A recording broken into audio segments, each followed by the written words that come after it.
560 साल पहले तो इसका नाम था महिषासुर आया, एक राक्षस का नाम था।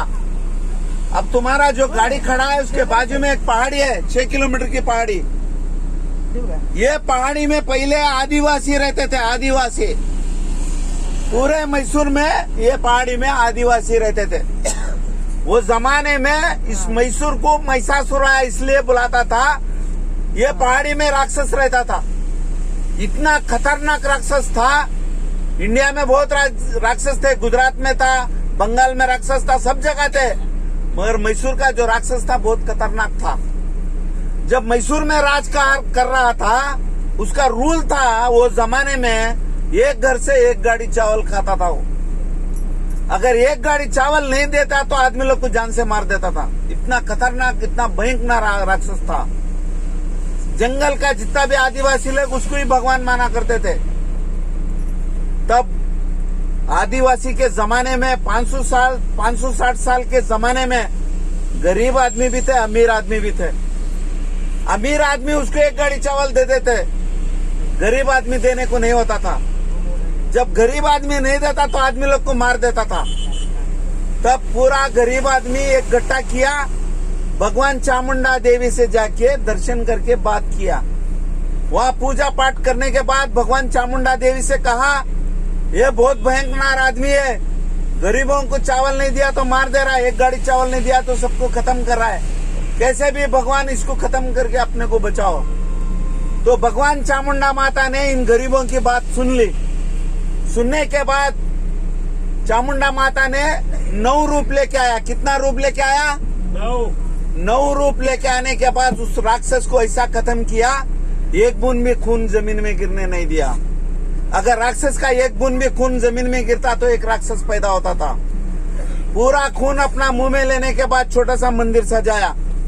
सजाने के बाद मैसूर में इस पहाड़ी में एक छोटा सा मंदिर बनाने के बाद यहाँ से 80 किलोमीटर दूर में एक गरीब आदमी आया। ये मंदिर में एक मन्नत मांगा। मन्नत कामयाब होने के बाद 40 पर 5 किलो सोने में इस मंदिर को सजाया। 280 किलो सोने का पालकी बना के चामुंडा माता को बिठा के मैसूर में पूरा लाइटिंग सजा के एक नया रूप दिया। पहले महिषासुरा था, वही आदमी इसको मैसूर करके बुलाया जाता, नया नाम रखा। उसका नाम था नालवड़ी कृष्णा देवराया। वो गरीब आदमी था। भगवान चामुंडा माता से दर्शन किया और वहाँ पे एक मन्नत मांगा। मन्नत कामयाब होने के बाद, खजाना मिलने के बाद, और उन्होंने 40 पर 5 किलो सोने में इस मंदिर को सजाया। भगवान की मूर्ति को 280 किलो सोने का पालकी बनाया, क्योंकि भगवान चामुंडा माता को सोने की पालकी में बिठा के पूरा मैसूर में नवरात्रि बनाया। नवरात्रि इसलिए बनाया कि 9 रूप लेके आके इस राक्षस को खत्म किया, इसके लिए 9 रूप लेके आया।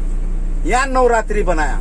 नवरात्रि पूरा लाइटिंग सजाने के बाद, यहाँ पूरा महल बनाने के बाद उन्होंने नालवड़ी कृष्णा देवराय ने इसको नया नाम दिया, मैसूर। पहले महिषासुरा कहा जाता है, आज मैसूर के नाम से बुलवाया जाता है। ये कर्नाटक में लास्ट महाराजा, उसको 3 लड़का, नालवड़ी कृष्णा देवराया को, श्री कंटाराजना वडियार, श्री कृष्णा देवराया, जय चामराजर वडियार, ऐसा 3 लड़का। तीनों में से सब जाने के बाद एक दत्तक लिया है। मैसूर में एक राजा है, आज भी एक महल सुंदर सा बना है। इंडिया में फेमस राजमहल है तो मैसूर का है। राजमहल के अंदर 2 सोने की पालकी है। एक है 700 किलो सोने की पालकी, एक है 280 किलो सोने की पालकी। यहाँ हमारे हिंदुस्तान के अंदर, हमारे मैसूर में एक सच्चाई आज भी जिंदा है। आज भी एक सच्चाई मैसूर के अंदर, आज भी एक सच्चाई भगवान की मैसूर राजमहल में। वो सच्चाई ये है, 280 किलो सोने का पालकी मैसूर के महाराजा ने बनाया। 700 किलो सोने का पालकी वो इधर का नहीं है, हस्तिनापुर का पालकी है। हस्तिनापुर में पंच पांडव लोगों की पालकी थी। हस्तिनापुर का नाम सुना होगा, यूपी साइड में आएगा। वहाँ कोई किसान खेती कर रहा था। वो खेती करते टाइम 3 चीज जमीन से निकला ऊपर। जब खेती किसान कर रहा था, खेती को लग गया, उसको तीनों को निकाला गया। जमीन से 3 चीज निकला गया। एक सोने का गधा जो हनुमान जी लेके रहता है, और दूसरा सोने का किरीटा, 700 किलो सोने का पालकी, ये तीनों निकल गया। जमीन से निकलने के बाद वो जमाने में राजस्थान में राजा था, पंजाब में राजा था, हरियाणा में राजा था, दिल्ली में राजा था, इंडिया में जितने भी राजा लोग उसको जंग करने लगे। ये खजाना हमारा है, ये खजाना हमारा, ऐसा सब आदमी जंग करने लगे। मगर जंग करेंगे, जंग करने के बाद हजारों लोग मर गए, किसी के बस में नहीं गया ये सोने की चीज। तब सब राजा लोगों ने बैठ के डिसाइड किया, ऐसा डिसाइड नहीं होगा, सब आदमी मर जाएंगे, किसी को नहीं मिलेगा। क्या डिसाइड किया? हिंदुस्तान में ऐसा आदमी, हिंदुस्तान के अंदर ऐसा बहादुर आदमी, हिंदुस्तान के अंदर सबसे बड़ा देश का सिपाही, उसको दिया जाएगा। तब राजा लोगों ने डिसाइड करने के बाद वो था, उसका नाम टीपू सुल्तान। टीपू सुल्तान का नाम आया। तब यूपी से श्रीरंगपट्टन, आपने जो कल मंदिर देखा, 700 किलो सोने का पालकी वहां आ गया। वहां आने के बाद टीपू सुल्तान और उसके पिताजी को वहां पे सिपाही लोगों ने उसको बताया, आपके बस में आ गया। तो टीपू सुल्तान, उसका पिताजी हैदर अली, दोनों भी देखा।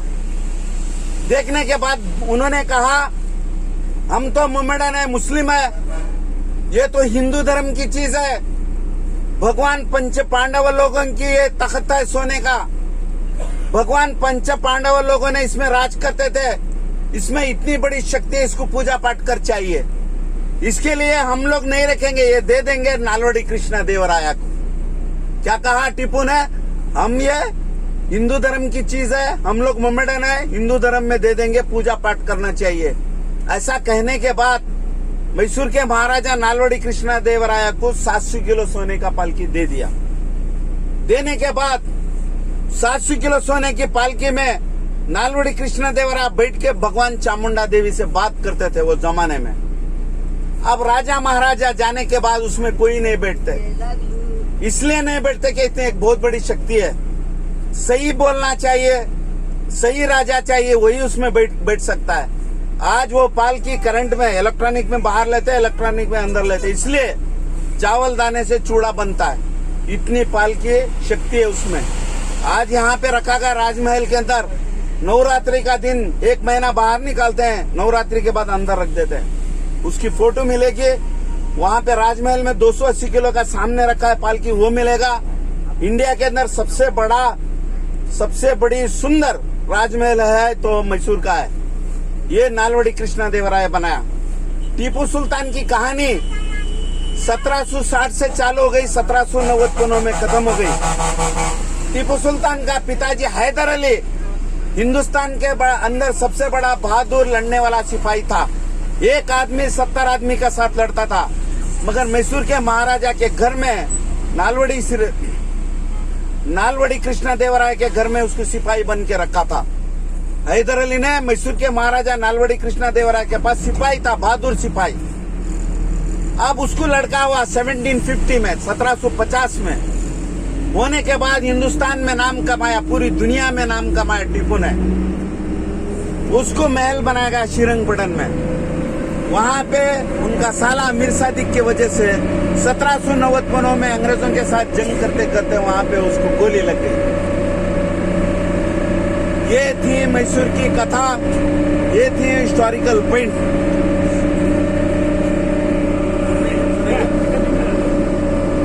दूसरी बात, हमारा मैसूर के अंदर 3 चीज फेमस है, 3 चीज घर को लेने के लिए। एक है मैसूर सिल्क की साड़ी, ऑल इंडिया का फेमस है यहाँ, इसलिए रेशम की साड़ी फेमस है। मैसूर के महाराजा के घर में 16 गज की साड़ी में 300 ग्राम सोना डाल के पहना करते थे रेशम में। यहाँ राजा के जमाने की ही फैक्ट्री है। एक साड़ी बनाने का 40 दिन लगता है, हाथ में बनाने का साड़ी, हाथ में भी बनता है, मशीन का भी बनता है। ऑल इंडिया का फेमस बनता है मैसूर सिल्क साड़ी। 40 फैक्ट्री साड़ी बनाने का, उसका एक सोसाइटी गवर्नमेंट का। वहाँ फिक्स रेट रहता, कम ज्यादा होता नहीं। आप आप 2000-3000 का साड़ी लेंगे तो तुम्हारे गांव में 3-4 हजार पड़ेगा, टैक्स पड़ जाएगा। 1000 का साड़ी लेंगे तो तुम्हारे गांव में 1500-1600 पड़ेगा, या टैक्स नहीं है। इसके लिए हमारे मैसूर में सिल्क साड़ी फेमस है, गवर्नमेंट का सोसाइटी है। दूसरा फेमस है चंदन, ये वीरप्पन के जंगल से लेकर आया चंदन का आइटम। मैसूर के महाराजा भी चंदन में बहुत रुपया कमाया।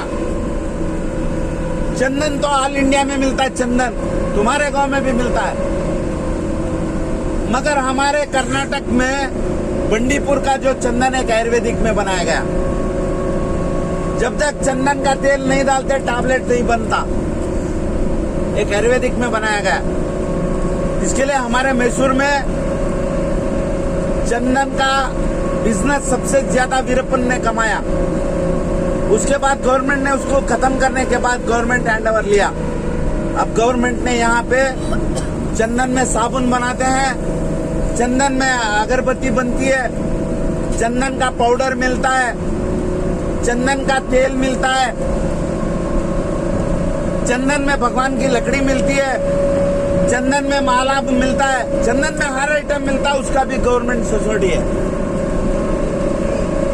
इसलिए गवर्नमेंट सोसाइटी है। फुटपाथ में चंदन बोल के नहीं लेना, फुटपाथ में डुप्लीकेट मिलता है, लाइसेंस के बिना चंदन नहीं मिलता।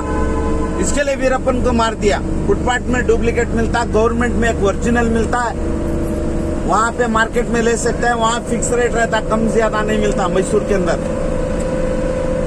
चंदन में साबुन, चंदन में अगरबत्ती, चंदन में क्रीम, फेस क्रीम, बच्चों के लिए, लड़की लोगों के लिए फेस लगाते, क्रीम, पाउडर, स्नो, भगवान की मूर्ति, सब आइटम गवर्नमेंट सोसाइटी में है। 1 घंटा मार्केट में खड़ेगी। आप चंदन में साड़ी, चंदन का जो भी आइटम होना ले लो, साड़ी ले लो। ये 2 चीज फेमस है। दूसरा फेमस है मैसूर पाक। मैसूर पाक तो सब जगह मिलता है, मगर हमारे मैसूर का स्पेशल है मैसूर पाक। बहुत टेस्ट रहता है। वो नंदिनी मिल्क डेयरी में वहाँ मिल जाएगा।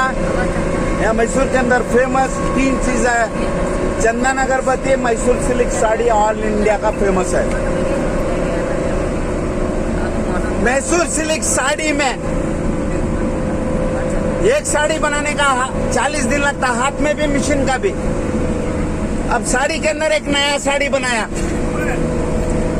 आजकल कोई टीचर रहते हैं, कोई गवर्नमेंट ड्यूटी काम करते हैं। पहले के जमाने में साड़ी पहन के पार्टी में जाओ, शादी में जाओ, धो के आके रखना पड़ता था। आज धोने का नहीं, उसे बोलता है वाटर प्रूफ सिल्क साड़ी। 2 साल में, 5 साल में एक बार धोना पड़ता, धोने का प्रॉब्लम नहीं। चाय, कॉफी, ऑयल, ग्रीस लगता नहीं साड़ी को। इसके लिए ऑल इंडिया का फेमस बनाया मैसूर सिल्क साड़ी। जितने भी महाराष्ट्र, गुजरात, ऑल इंडिया में दुकानें वाले, बिजनेस वाले आते हैं लेके, यहाँ से जाते हैं, वहाँ डबल रेट